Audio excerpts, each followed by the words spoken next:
Our guest tonight is wrestling legend Bret Hart. How you doing tonight? Oh, I'm doing okay. It's been a long day, and I've made a big announcement about my upcoming prostate cancer surgery, and I've got a lot of well wishes from around the world, and I'm feeling pretty good. Well, that's good, and we'll start there. You announced today, Monday, that you've been diagnosed with prostate cancer, something our families on this show and men all over the world have dealt with. How do you plan on spreading awareness and helping those going through the same situation as you? Well, I think just by what I've done already, just being open and honest about it, and letting people know I'm in the fight, and that as I go through, I'll show people that.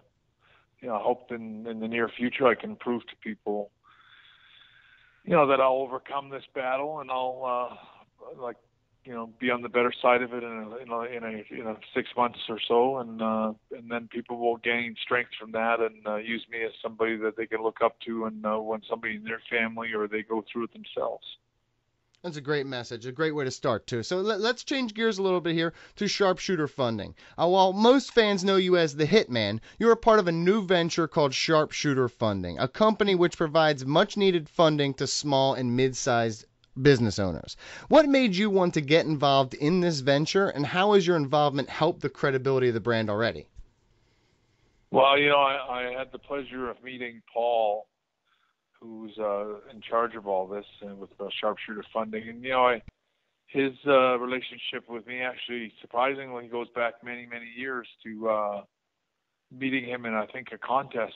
He came and met me, I think it was in Salisbury, Maryland, in a WWE Have Lunch with Your Hero kind of contest or something. And, we met each other, I guess, years and years ago, and it had a big effect on him growing up all his life, and he's kept me in mind as somebody that he's looked up to, and that I was a heroic figure to him. And, then he approached me about getting involved with Sharpshooter Funding and First Down Funding and being a part of it. And we've, it's like you said, he's a good guy, and he's a smart guy, and he's, when you sort of listen to the whole format of providing money for much needed businesses and small business owners that need financial support and extra funding, it's a worthwhile sort of endeavor, and I'm actually very grateful that he's involved me with it so far.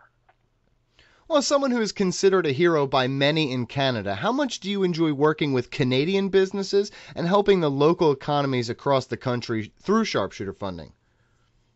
Well, I've always been a proud Canadian, and I think Canadian businesses across the entire country, going from coast to coast, are very familiar with my name and my reputation, and I like to think I've always been looked up to as somebody that's a fighter, and somebody that has, a high standing of integrity. And I think I can represent Sharpshooter Funding and reach out to them through the company and help them get the money and the funding they need to do well for themselves. And sometimes you just need a little break from, all your problems, and a little break from your financial strain, and you can get things rolling. And I'm all for the Canadian economy reviving itself, especially up here in Western Canada and Alberta and Saskatchewan, where we've really been faced with tough times through the oil markets falling the way they have. And, a lot of people are sort of stressed out, and, there's a lot of new businesses and stuff that are trying really hard to survive in a tough economy, and the funding that Sharpshooter Funding and First Down Funding can do across the board can be really beneficial, and something that works for everybody. Brandon Galvin, next question. My first wrestling memory is your match with Owen at SummerSlam in 1994. Your rivalry with him was one of the best, one of my favorites, and that cage match is easily one of the best of all time. So having that memory was always important to me. How important was that time with Owen to you? And do you think he should have won the WWF Championship then? Well, my relationship with Owen and the memories that I have, are priceless to me now. They're just, some of the happiest memories I've had in my whole life were those in particular. I can remember wrestling Owen in Delhi and India, and wrestling him in Hong Kong, and wrestling him in Japan, and wrestling him all around the world, all because we had this sort of storyline feud with each other, but it really gave us a lot of time to spend with each other. I can remember driving past the Roman Cathedral in Rome and going, geez, Owen, we're actually wrestling right next door at the whatever the arena was there. But it was like, there's been so many beautiful memories, and now when I look back on it, I'm glad that they gave us the chance to work together. I would have liked to have seen Owen become champion sometime in his career. I don't know if it was that important at that time, but I know that Owen was always good enough to become a world champion, and who knows what would have happened after 1999 and his career. I think a lot of great things are still in store for Owen, and it's just one of those things that you always wonder about. But I think I know Owen. He loved the wrestling business. There's a lot of sort of interpretation today that maybe he was not that fond of the business, and I know that during those days it was easy to be kind of unhappy with the direction that it was going. But I think Owen, deep down inside, he had a lot of passion for it. He had a lot of close friends inside the business, and a lot of love for the sport itself. And I wish that he was around today to kind of see how things have changed and kind of gone back the way they should have been. It's more wholesome, and the characters like John Cena represent the industry really well. And I think Owen, my guess is that Owen would never have got out of the business. I think he would have found a way to probably be an announcer, or maybe sit beside Jerry Lawler at the commentary table or something. But I know that he had a lot of love for the wrestling. Well, staying on that subject, recently your brother Smith reported that Owen Hart will not be inducted in the WWE Hall of Fame this year. First, can you confirm or deny that news? And second, did you think this was the right year for Owen to be inducted after the success of the recently released Heart of Gold DVD? I can confirm it to a certain degree. I mean, nobody's told me officially, but I have heard from various family members that are closely tied in with WWE and are even working for him now, that it doesn't look like Owen's going to get inducted. And I think it's a real shame. It breaks my heart that his widow, I think the obstacle is his widow, Martha, who's a really sort of obtuse, bitter kind of woman that has never understood that it wasn't the wrestling fans and the wrestlers that killed Owen, or that how it happened. I think it's pretty easy now to look back on it all as just a really unfortunate accident. And I think Martha is guilty of really burying and doing nothing to help Owen's memory and keeping people's memory of him alive. Wrestling fans have every right to remember Owen and cherish his career and all the great things that a lot of people loved Owen for just the kind of person he was, not so much that what kind of wrestler he was. And a lot of wrestling fans got to know him over the years, and wrestling fans miss him. And I just think it's really sad that Martha is still so obtuse, sort of kind of has it in her head. The only ones that can grieve over Owen are her and her kids, and that everyone else can go to hell kind of thing. It's like, the rest of us miss him too, and I don't agree with her sort of idea on how to remember Owen. She's done nothing to remember Owen. It's a shame that she can't accept that fans, a lot of us love him and miss him just as much as her. Mike Chiari, next question. Yeah, well, you headlined WrestleMania for the first time in your career at WrestleMania 9. And one theory that I've heard tossed around quite a bit, but I've never heard it confirmed, is that Randy Savage was maybe originally slated to win the 93 Rumble and face you rather than you facing Yokozuna. So I was wondering, do you have any insight as to whether that was ever in the works? And is that an option that would have appealed to you more, considering what ultimately happened at the end of that show with the whole Hulk Hogan situation?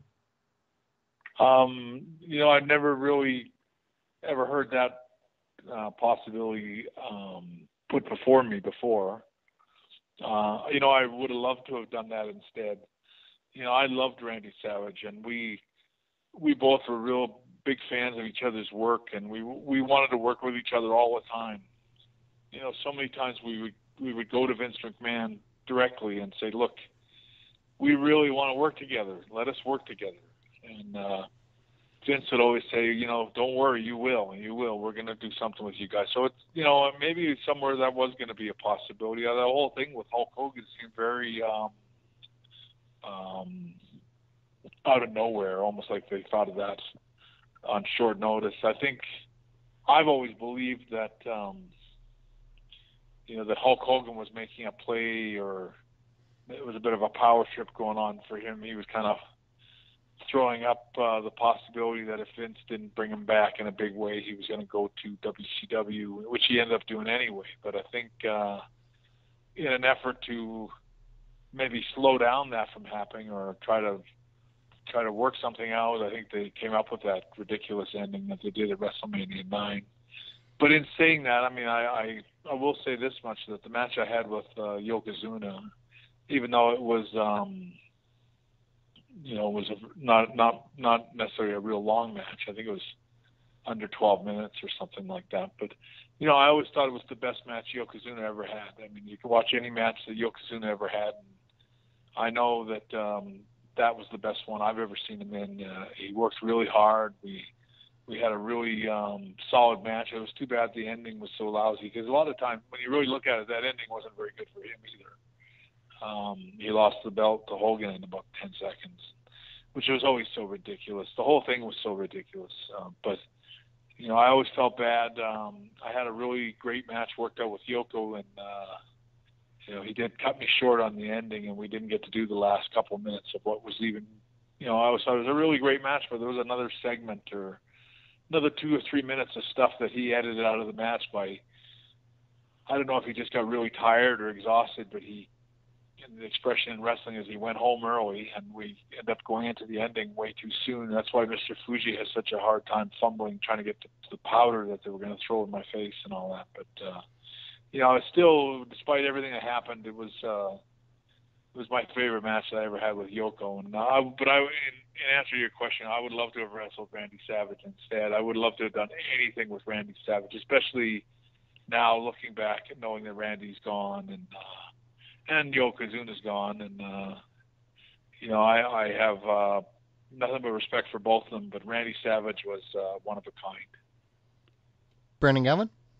You were excellent as both a babyface and a heel, and in previous interviews, I recall you speaking highly of your time in 1997 when you were booed in America but then cheered in Canada. Do you think there should be more blurring of the lines between faces and heels in wrestling, or is it better or smarter to keep everybody as a clear-cut face and a clear-cut heel? Well, it's kind of if you can pull it off. The truth is I pulled it off, and I was one of those rare exceptions, and one of those rare times in the industry where I was able to pull it off. Somebody that had the the skill and sort of that balance of being able to pull that off.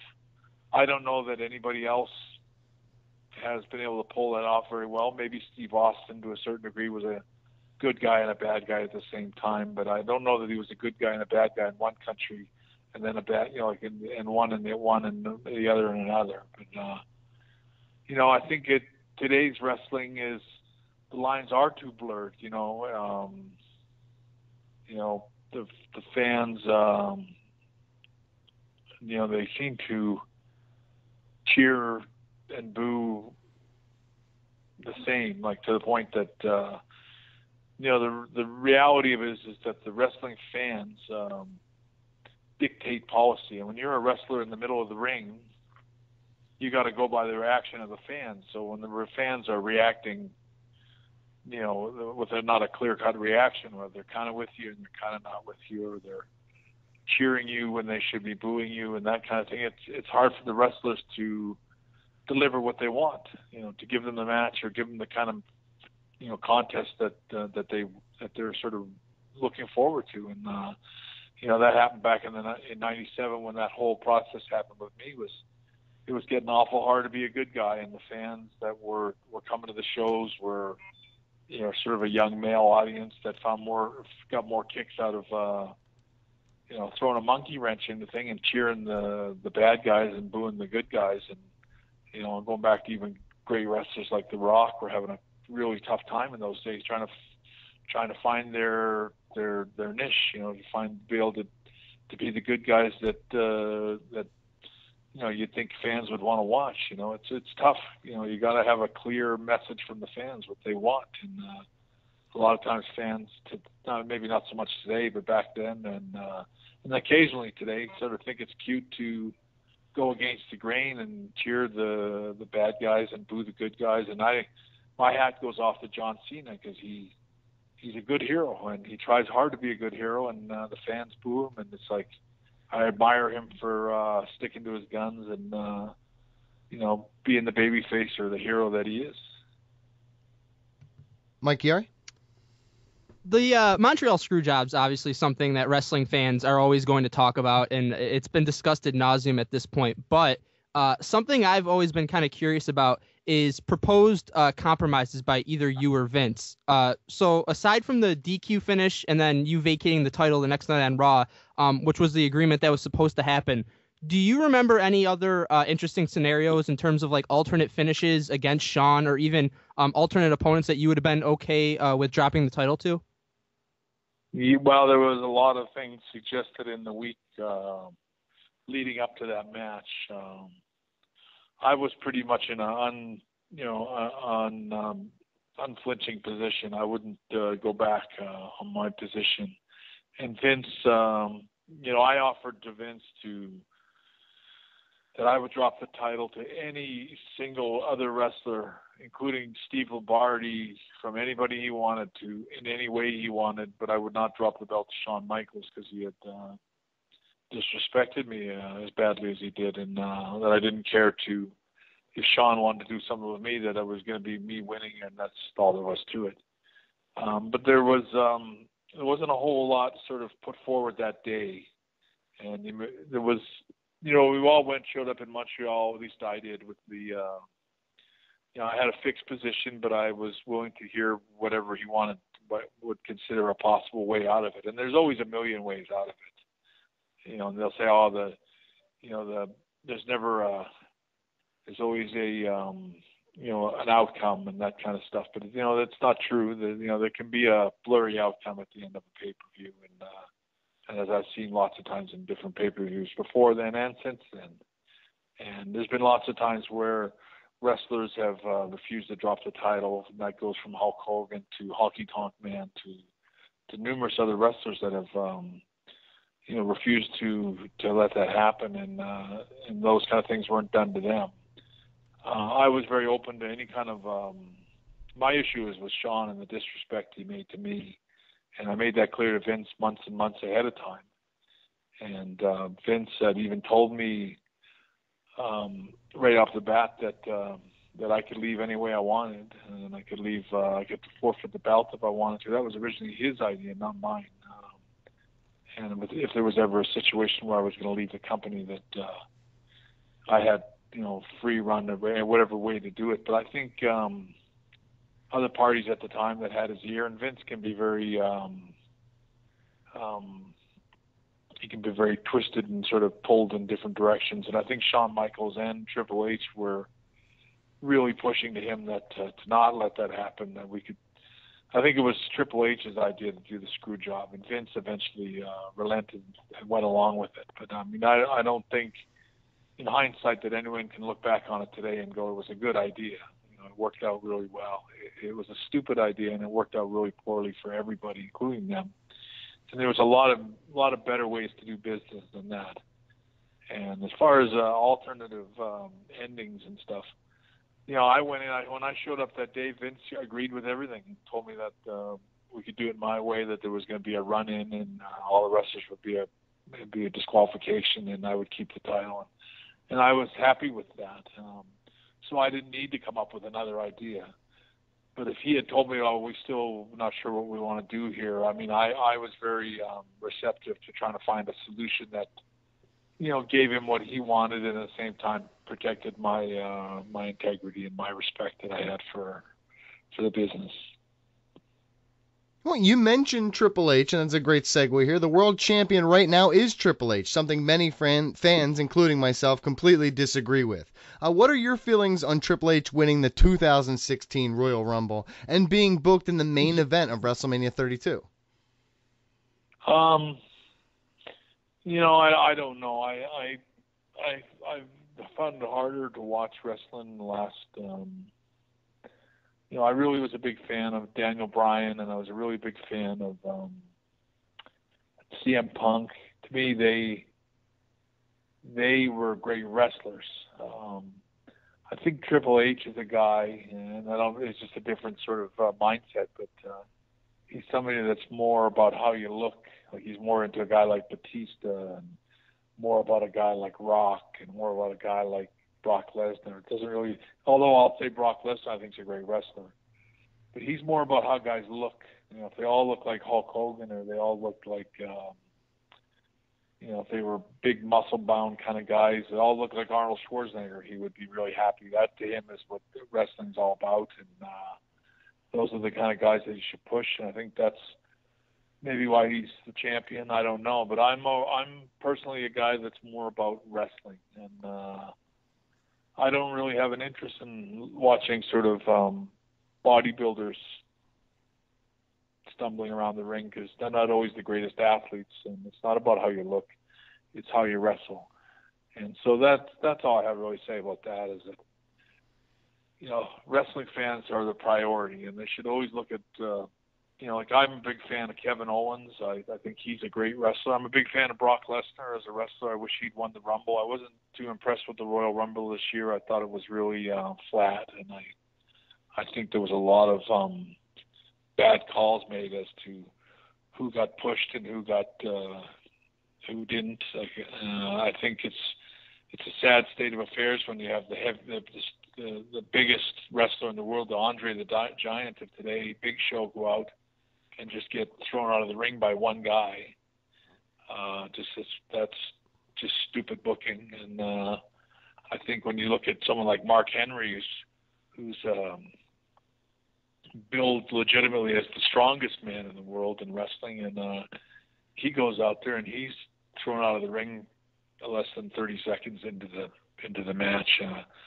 It just makes me wonder, and then they got all these other guys that they're pushing it. I just wonder if they've lost track of what the Royal Rumble is really all about. And I was extremely disappointed this year. I know the last couple of years I felt the Rumble, which is always one of my favorite pay-per-views, was lackluster and didn't live up to what I had hoped for as far as excitement and things like that. The last few years have been downers as far as the Rumble goes. But, I will say that WrestleMania is, they've always surprised me. I've always thought, okay, I have very little excitement about going into WrestleMania. And then when I was there watching the WrestleMania, I was always really impressed that they pulled off, and it was really exciting to watch. So, I mean, I'm hoping that they can pull a rabbit out of their hat with this one, but I'm not so optimistic this year. All right, final round of questions here. Mike Chiari, why don't you kick us off? Well, most wrestling fans, they look back at your time in WCW and feel like you were badly misused, obviously, myself included, especially when you first came in with all the momentum you had behind you. Why do you believe they didn't do more to capitalize on that? And what do you think they should have or could have done to really establish you as a huge deal from the moment you stepped through the door there? Well, what they should have done is put me with Hulk Hogan right off the bat, or at least built me and him straight away. Maybe 6 weeks or 2 months after I got there, we should have wrestled, and I should have probably beat him or he could have screwed me out of the title or something like that. But we should have wrestled each other, and it was right there. All the biggest match in the world was right there under their nose. But I want to say Eric Bischoff was maybe perhaps the single greatest idiot that ever got into wrestling. Like, that he had absolutely he didn't know a good idea from a bad idea. He was maybe one of the most stupid people I ever knew in wrestling, and he was totally under Hogan's thumb. So Hogan's guilty. Hogan had put a knife in my back and made sure that they didn't do anything with me for the whole time. From the time I got there to the time I left, Hulk Hogan was standing on my head the whole time and making sure they didn't do anything with me. And Bischoff went along with that. So, I mean, I got to blame both of them. They both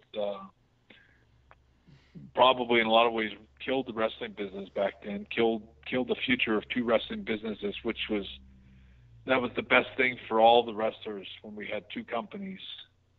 That we had leverage, and wrestlers from one company could leverage and go to the other company. There was always competition was what's missing in today's wrestling. There is no competition anymore, and the wrestlers have no leverage, and so in a lot of ways it ruined the greatest ticket for all of us, wrestlers up and coming and wrestlers ever since then. You know, it was unfortunate for me to leave WWE, but I left there and should have made a ton of money in WCW, and you know, I probably could have gone back to WWE a couple of years later and maybe negotiated an even better contract. And you know, it's a shame that Hulk Hogan and Eric Bischoff killed that for everybody.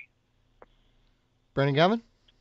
Is there a match or a rivalry you are most proud of or feel was the most important of your career? Well, you know, I'm really proud of a lot of the great matches I had. You know, I had some great matches with my brother Owen that I'll never forget. I think that was a great rivalry. I had some great matches and a great pay-per-view match with Mr. Perfect. I wrestled him for a long time before the SummerSlam when he dropped the title to me. But we had so many great matches across the country, and probably fans in different cities. I remember watching me and Kurt, you know, really tear the house down and all over. I remember wrestling Kurt in Anchorage, Alaska, and having one of the greatest matches of my career. You know, I think the one that I think stands out the most, that I'm the most proud of now, looking back, would be all the great stuff I did in 1997 and late '96 with Steve Austin. Especially the WrestleMania 13 match it's just a piece of work that stands up today. If you want to watch a really great wrestling match, you go on the network and you watch Bret Hart versus Steve Austin, and it's as good then as it is now. And it's just a beautiful, beautiful match. You know, when I say that, I mean you could watch UFC matches over and over, and you could slide in Bret Hart versus Steve Austin. It fits right in. If anything, it's a little more exciting. And me and Steve Austin have always had this great respect for each other and a lot of admiration for each other's work ethics and whatnot. And you know, whenever I need a good match, I watch that one back, and it's probably the first one I go to. And you know, I say that after I left WWE, that the only wrestler I really enjoyed watching was Steve Austin. I really enjoyed him throughout his career and things he did with Vince McMahon. He was, you know, in a lot of ways was the total package. He was a great wrestler. He was a great talker. He had a great look. You know, he was a great guy to work with. He was a lot of fun, and I have nothing but great memories of the rivalry I had with him. Mike Chiari, final question. Well, you had the opportunity to work with many of the biggest stars of your era, and you put on countless great matches, some of which you just mentioned. But who are some guys you never had a chance to wrestle that you wish that you could have, looking back now, and why? Well, I would love to have worked with Hulk Hogan, as an example. I know we did a little bit of stuff here and there, but you know, it was a match that we should have had. Macho Man, of course, Macho Man Randy Savage is another guy that I really I would love to have done a storyline or a long feud with Randy, either as a babyface or as a bad guy, and vice versa. I think there was lots of opportunities for him and I to, you know, to do the dance kind of thing. And we never got really, you know, we had a few matches in different places. I wrestled in Japan. I wrestled them on a Saturday night main event, and different we had occasions to give people a glimpse of what, you know, real great stuff we could have done. But we did have great matches, but we just didn't get a chance to really show everybody what we really could do. I would love to have wrestled Kurt Angle. That was another guy that I think I just missed his. He became a star right after me. John Cena. I mean, take John Cena today, and you take Bret Hart circa 1997, bad guy, U.S. bashing bad guy, and throw John Cena with Bret Hart. It would have been brilliant. We could have made a lot of money together, and had a lot of fun wrestling each other. It would have been great stories. Well, a huge thank you to Bret Hart for coming on the show tonight. We appreciate your time. Tell the fans where they can support you and where they can support Sharpshooter Funding. Well, you can just go to Sharpshooter Funding online and get all the information you need. It's a great helping hand to small businesses that need extra funding, and hopefully they'll get a chance to hear this interview, and they'll check them out. And we appreciate your time. Good luck moving forward, sir. Okay, thank you.